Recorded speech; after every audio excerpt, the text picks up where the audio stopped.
Hi student, this is Sakshi. Welcome back to the another lecture of economics. In this video, we are going to cover microeconomics and macroeconomics. Okay, so in this class, we are going to discuss microeconomics and macroeconomics. So in this, as you can see, here microeconomics and macroeconomics. Sorry. Micro economics and macro economics. तो आप इसके word से ही आप देख लो कि micro micro means small. Okay. And macro means large. Okay. Large technique हो गया. Large. Okay. सो अगर मैं आपको बोलूं कि भाई तुम्हारे घर का बजट कौन डिसाइड करता है, तुम्हारे घर का बजट कौन डिसाइड करता है और इस देश का बजट कौन डिसाइड करता है, तो बस यही डिफरेंस माइक्रो इकोनॉमिक्स और मैक्रो इकोनॉमिक्स. आपके घर का बजट डिसाइड करना माइक्रो इकोनॉमिक्स, देश का बजट डिसाइड करना मैक्रो इकोनॉमिक्स. यानी मेरा कहने का मतलब है कि दोनों ही जो माइक्रो इकोनॉमिक्स और मैक्रो इकोनॉमिक्स है, माइक्रो की जब हम पहली बात करेंगे तो स्मॉल लेवल पे काम करते हैं. माइक्रो में हम छोटी चीजों की स्टडी करते हैं एक इंडिविजुअल लेवल पे.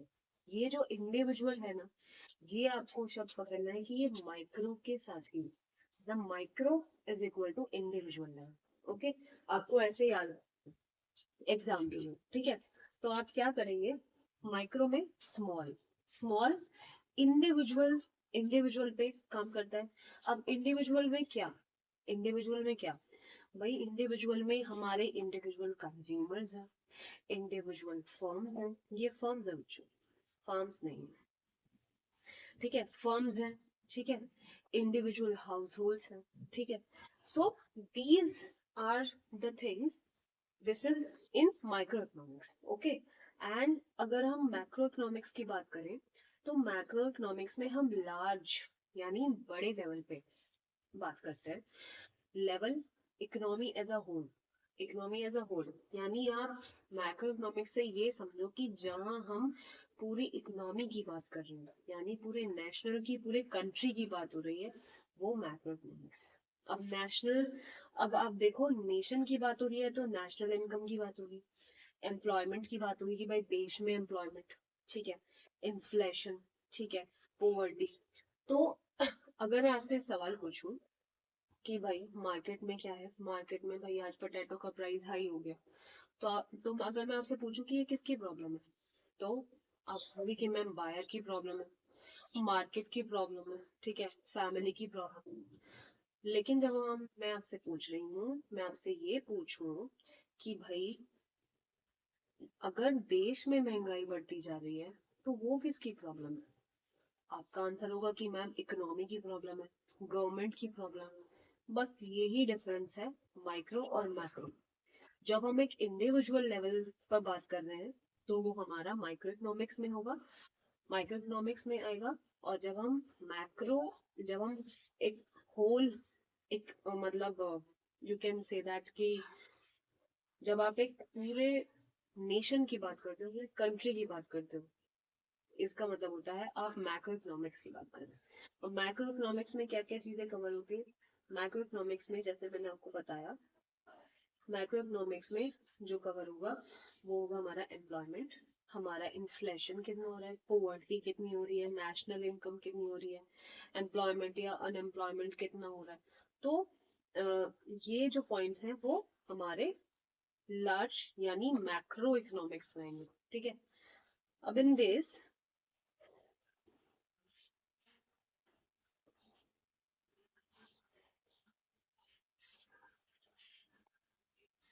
okay, अब हम इसमें इस इनकी डेफिनेशन देखेंगे कि व्हाट इज माइक्रो इकोनॉमिक्स और मैक्रो इकोनॉमिक्स. ठीक है. तो माइक्रो इकोनॉमिक्स क्या है, माइक्रो इकोनॉमिक्स का मतलब जैसे मैंने आपको बताया कि the study of economic behaviour of individual consumer individual firms and household to understand how they make decision to allocate their limited resources. अपने limited resources को कैसे वो इस तरीके से ऐसा डिसीजन ले कि वो अपने लिमिटेड रिसोर्सेज को अच्छे से यूटिलाइज कर सके.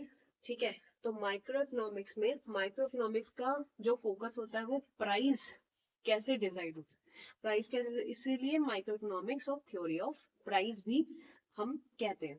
ठीक है, अब मैक्रो इकोनॉमिक्स में क्या है, मैक्रो इकोनॉमिक्स में हम क्या स्टडी करते हैं, the study of economy as a whole focusing on large scale economic factors like national income, employment, inflation, overall economic growth, यानी पूरे कंट्री की इकोनॉमिक ग्रोथ. ठीक है, अब एक कंट्री में हम नेशनल इनकम भाई कितनी हो रही है, ठीक है, एम्प्लॉयमेंट कितना हो रहा है या अनएम्प्लॉयमेंट कितना जा रहा है, इन्फ्लेशन कितना हो रहा है, या मतलब एक ओवरऑल इकोनॉमिक ग्रोथ जो हम पढ़ते हैं वो मैक्रो इकोनॉमिक्स में आती है. ठीक है,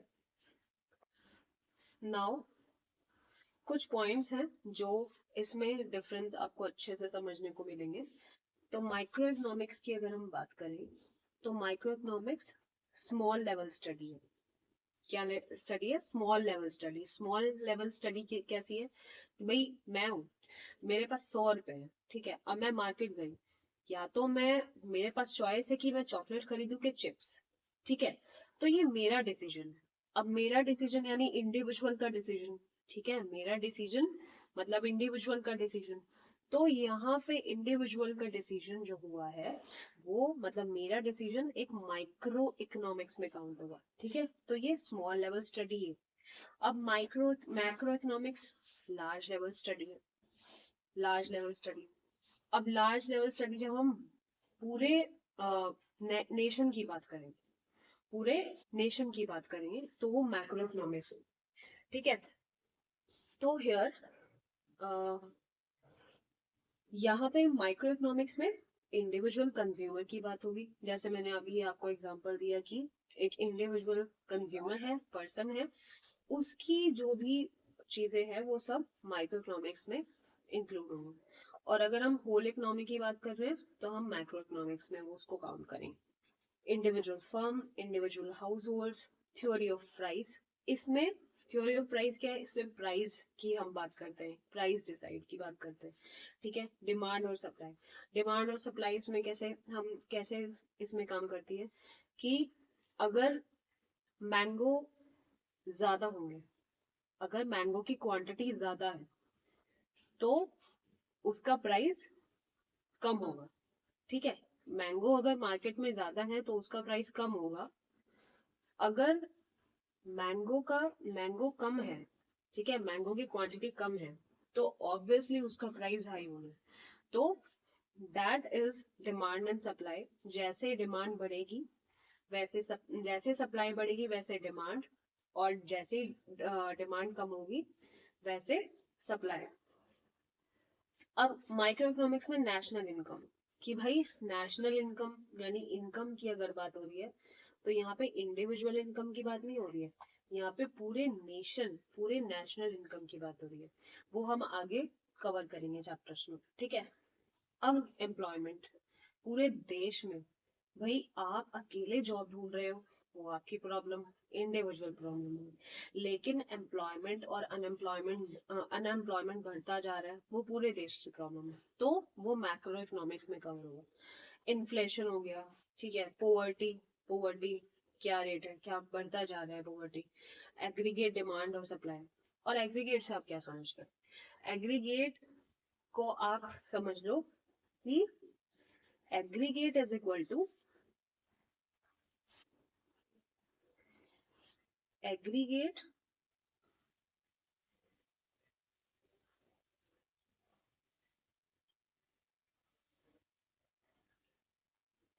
is equal to total.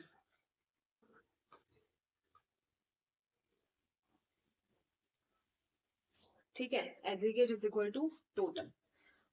तो एग्रीगेट डिमांड और एग्रीगेट सप्लाई यानी पूरे नेशन का डिमांड, पूरे नेशन की सप्लाई, ये हम मैक्रो इकोनॉमिक्स में पढ़ते हैं. ठीक है, so this is about this session.